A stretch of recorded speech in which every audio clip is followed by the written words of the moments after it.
வணக்கம். இன்று கல்வி அதிகாரத்தின் 2வது குறளை நாம் பார்க்கலாம். நமக்கு வாழ்க்கையில் முக்கியமான பாடங்கள் தான் என்ன சொல்லுங்கள் பார்க்கலாம்.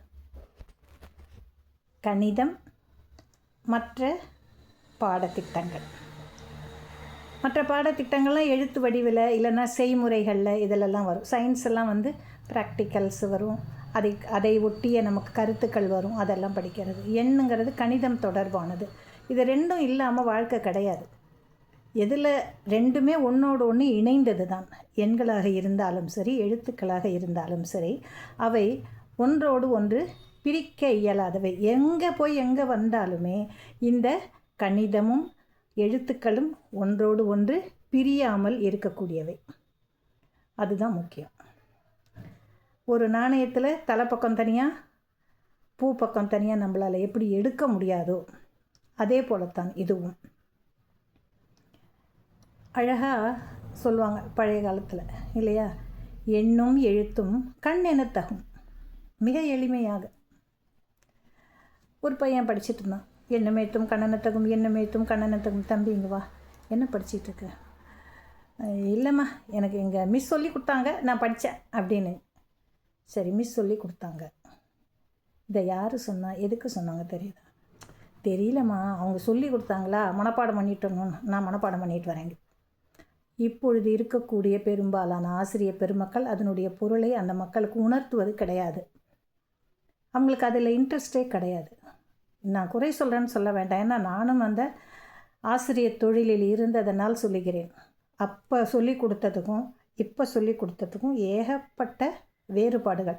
அப்போல்லாம் தப்பு, மாணவன் தப்பாக பண்ணிட்டான் அப்படின்னா கையை நீட்ட சொல்லி இந்த முட்டியை மடக்க சொல்லுவாங்க, முட்டியில் அடிப்பாங்க. சரியாக எழுதலைன்னா முட்டியில் அடிப்பாங்க. சரியாக சொல்லலைன்னா எப்படி கையை நீட்ட சொல்லி உள்ளங்கையில் அடிப்பாங்க. ஆசிரியர்கள் இது கூட தெரியலையா அப்படின்னு சொல்லி இப்போ அந்த மாதிரி செய்ய முடியுமா? உடனே கோர்ட்டு கேஸுன்னு போட்டு அந்த வாத்தியாரை வாட்டாத வாட்டெல்லாம் வாட்டி போடுறீங்க. கேட்டாக்கா மாணவர்களை துன்புறுத்தக்கூடாது. இதுக்கு பேர் துன்புறுத்தல் இல்லை, கண்டிப்பு. அப்போல்லாம் வாத்தியார்னு சொன்னாலே ஒரு குச்சி இருக்கும், குச்சி வச்சு தான் அடிப்பாங்க. இப்போ அந்த நிலைகள் எல்லாமே தலைகீழாக மாறிவிட்டது. இதெல்லாம் வள்ளுவர் பார்க்குறாரு. அவர் காலம் குருகுல காலம். குரு சொன்னான்னா அது எந்த வேலையாக இருந்தாலும் செய்யணும். நீ இதை போய் தோண்டிட்டு வா, பாடம் சொல்லி கொடுக்குறாரோ இல்லையா, அந்த இடத்துல போய் அந்த மண்ணை நோண்டிட்டு வான்னா மண்ணை வச்சு நோண்டணும். ஆற்றுல போய் குளிச்சுட்டு என் துணியெல்லாம் துவைச்சிட்டு வரணும். அவர் என்ன சொல்கிறாரோ அதை நம்ம செய்யணும். அதன் ஊடாகவே அவங்க அப்படியே பாடங்களை அவர்களுக்கு அனுபவத்தோடு அளித்து கொண்டு இருப்பார்கள். அது நமக்கு தெரியாது. அதுதான் அந்த கால குருகுல வாழ்க்கையின் மகத்துவம். இப்போ இந்த காலத்தில் இருந்த வள்ளுவர் என்ன சொல்கிறாரு அப்படின்னாக்கா, எண்ணென்ப ஏனை எழுத்தென்ப இவ்விரண்டும் கண்ணென்ப வாழும் உயிர்க்கு. எண்ணென்ப ஏனை எழுத்தென்ப இவ்விரண்டும் கண்ணென்ப வாழும் உயிர்க்கு. எண்கள் என்று சொல்லக்கூடிய அந்த கணித தன்மையும், இந்த 1 2 3ன்னு சொல்கிறோம், 1 2 3ன்னு சொல்கிறோம் இல்லையா, அது எண்ணிக்கை. அப்படிலாம் கால், அரை, முக்கால் இப்படியெல்லாம் சொல்லுவாங்க. வீசம் இதெல்லாம் இப்போ கிடையவே கிடையாது. அதெல்லாம் வேறு மாதிரி மாறிப்போச்சு.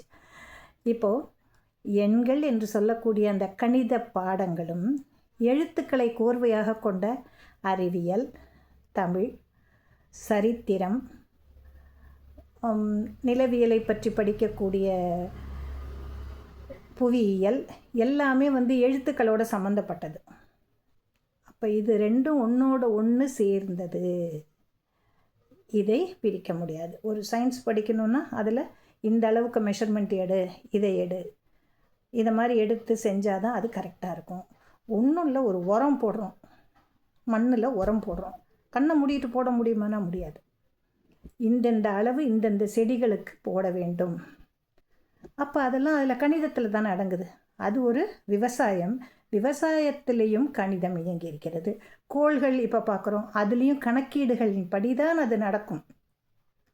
கண்ணை மூடிக்கிட்டு நான் ராக்கெட்டு செஞ்சுட்டேன், இந்த வானத்தில் விடுறேன்னா நடக்காது, வெற்றியாக நடக்காது, சும்மா அது சரி வராது. ஆக இதை ரெண்டையும் சேர்க்கணும். எண்ணையும் எழுத்தையும் இணைத்து செயல்பட்டால் அது நல்லது. அப்போ அதை என்ன சொல்கிறார் வள்ளுவர்?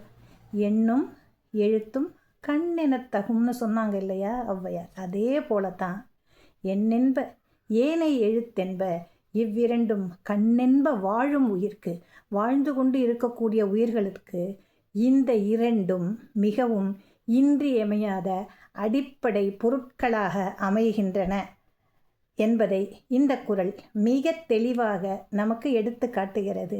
ஆக இது ரெண்டுலேயும் எதையும் ஒன்றை விட்டுட்டு இன்னொன்று நம்ம தனியே பிரித்தறிய முடியாது என்று இன்று நிறைவு செய்கிறேன். நாளை மீண்டும் நாம் சந்திக்கலாம். நன்றி.